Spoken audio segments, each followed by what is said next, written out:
তিন পার্বত্য জেলা রাঙ্গামাটি, বান্দরবান ও খাগড়াছড়ি ভ্রমণে 23 দিনের নিষেধাজ্ঞা জারি করা হয়েছে।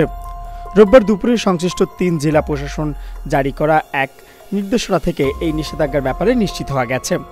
নির্দেশনা অনুযায়ী আপাতত আগামী 8 অক্টোবর থেকে 31 অক্টোবর পর্যন্ত এই নিষেধাজ্ঞা বহাল থাকবে।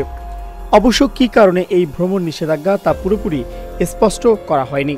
তবে একাধিক সূত্রের দাবি, পার্বত্য চট্টগ্রামের রাঙ্গামাটি ও খাগড়াছড়িতে সম্প্রতি সময়ে সংঘটিত সহিংসতার ঘটনায় থমথমে পরিস্থিতি বিরাজ করছে।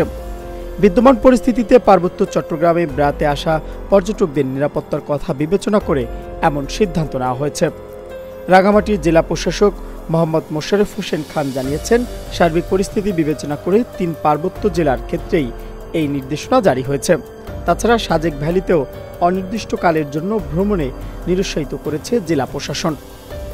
বান্দরবানের ডিসি জানান, অনিবার্য কারণবশত 8 থেকে 31 অক্টোবর পর্যন্ত পর্যটকদের বান্দরবান পার্বত্য জেলায় ভ্রমণ থেকে বিরত থাকার জন্য অনুরোধ করা হয়েছে।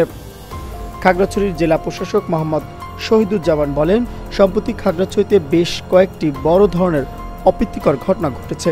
পরিস্থিতি বিবেচনা করে আগামী 31 অক্টোবর পর্যন্ত খাগড়াছড়ির পর্যটন কেন্দ্রগুলোতে ভ্রমণের ব্যাপারে পর্যটকদের নিরুৎসাহিত করার সিদ্ধান্ত নেওয়া হয়েছে।